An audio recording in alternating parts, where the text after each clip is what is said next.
एक छोटे से गांव में नंदनी और चांदनी नाम की दो बहनें रहती थी। दोनों बहनें अपनी माँ को बहुत प्यार करती थी, लेकिन एक दिन उसकी माँ की तबीयत अचानक से खराब हो गई, जिसके कारण उनकी माँ की मृत्यु हो गई। दोनों बहनें अकेली हो गई। तब उनके पिता ने उन दोनों बहनों को अकेले देखकर कि इनकी परवरिश कैसे होगी, दूसरी शादी कर ली। नई सौतेली माँ शुरू में अच्छा व्यवहार करती थी और वह अच्छा बनने का नाटक भी करती थी, और वह नंदनी और चांदनी के पिताजी के सामने दोनों बहनें से दुलार और प्यार दिखाती थी। लेकिन जैसे ही नंदनी और चांदनी के पिताजी घर से बाहर जाते तो वह उन दोनों पर अत्याचार करना शुरू कर देती थी। लेकिन कुछ समय बाद ही वह उसका अत्याचार हद से ज़्यादा होने लगा। वह रोज़ दोनों बहनों पर काम कराती, सुबह जल्दी उठाती, उनसे पानी भरवाती, पूरे घर की सफाई करवाती और बर्तन और कपड़े धोने को कहती। अगर काम में थोड़ी भी गलती हो जाती तो सौतेली माँ गुस्से से चिल्लाती, तुम दोनों बहनें इस घर पर बोझ हो। यह सुनकर दोनों बहनों की आंखों में आंसू आ जाते हैं। रात को दोनों बहन चुपचाप एक दूसरे के गले लगकर रोती रहती थी कि काश हमारी माँ ना मरती तो आज हमारा ये हाल नहीं होता। हमारी माँ हमसे बहुत प्यार करती और वह हमसे कभी इतना काम नहीं कराती।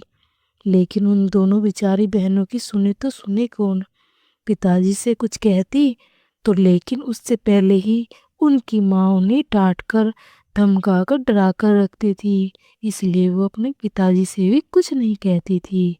दोनों बहनें अपने पिताजी को सच्चाई बताने जाती, लेकिन उससे पहले ही उनकी सौतेली माँ उन पर गुस्सा कर देती और उन दोनों को डरा धमका कर रखती कि तुम अपने पिताजी को कुछ नहीं बताओगी, नहीं तो मैं तुम दोनों को मार डालूंगी, आग में जला डालूंगी। इतनी सब बातें सुनकर दोनों बहनें बहुत ज़्यादा डर जाती और वह बेचारी चुपचाप किसी से कुछ नहीं कहती, रोती रहती। लेकिन एक दिन उन्होंने डरते हुए अपने पिताजी को सब बताने की फिर से हिम्मत करने की कोशिश की, लेकिन वे बता नहीं पाई। तभी गुस्से में अगले दिन उनकी सौतेली माँ ने कहा कि आज तुम दोनों जंगल में लकड़ियाँ लेने जाओगी और जब तक तुम दोनों लकड़ियाँ लेकर घर वापस नहीं आओगी मैं तुम दोनों को खाना नहीं दूंगी। तुम अपने पिताजी को सब सच बताना चाहती हो। तुम्हें पता लगेगा कि जब मैंने मना किया था तो सच बताने का अंजाम क्या होता है, जिससे तुम आगे से कभी ऐसी गलती करने की सोचोगी भी नहीं। डरी हुई दोनों बहनें जंगल की ओर चल पड़ी। जंगल बहुत ही घना था। धीरे धीरे अंधेरा होने लगा। दोनों बहनें डर के मारे रोने लगी कि अब हमारे पास लकड़ी भी नहीं है और हम अपने घर का रास्ता भी नहीं जानते हैं। अंधेरा हो गया है, अब हम दोनों घर कैसे जाएंगे, और अगर हम घर चले भी गए तो हमारी माँ हमें घर से निकाल देगी क्योंकि हमारे पास लकड़ियाँ इकट्ठी नहीं हुई हैं। ये सब सोचते हुए दोनों बहनें चुपचाप जंगल में बैठ गई और यह सोचने लगी कि अब हम दोनों क्या करें जो हमारी माँ हमसे फिर से प्यार करने लगे और हमें इस जंगल से ले जाए।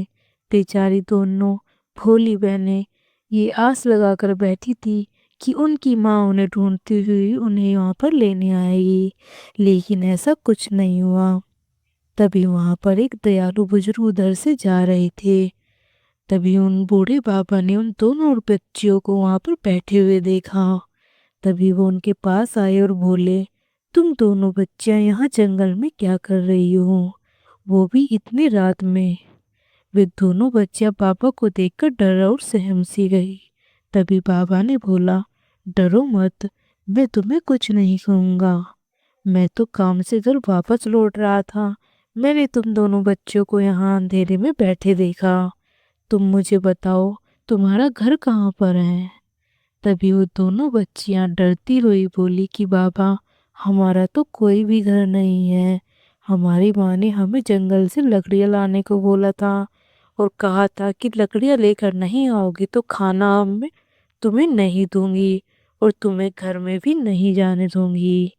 उन्होंने अपनी सारी बात उन बूढ़े बाबा को बताई, कैसे कैसे उनकी माँ उन पर अत्याचार करती है।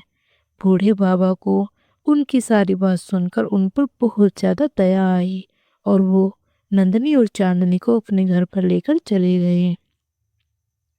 अगले दिन गांव वाले और वह बूढ़े बाबा नंदनी और चांदनी के घर नंदनी और चांदनी को लेकर गए। उन्होंने नंदनी और चांदनी के पिताजी को सारी बात बताई, जिसके बाद उन्होंने नंदनी और चांदनी की सौतेली माँ को भी बहुत ज़्यादा फटकार लगाई। उसके बाद नंदनी और चांदनी की सौतेली माँ को अपनी करनी पर पछतावा होने लगा और नंदनी के पिताजी ने भी उसको बहुत ज़्यादा सुनाई। तब वह हाथ जोड़कर नंदनी और चांदनी से माफ़ी मांगने लगी। बेचारी दोनों बहनों का दिल इतना बड़ा था कि उन्होंने अपनी माँ को माफ़ कर दिया। उसके बाद उनका पूरा परिवार हंसी खुशी से रहने लगा। इस कहानी से हमें यह सीख मिलती है कि यदि हम किसी पर अत्याचार करते हैं तो वह उसका परिणाम अवश्य भुगतता है। जो दूसरों पर अत्याचार करते हैं उसे एक दिन अपनी गलती का एहसास जरूर होता है।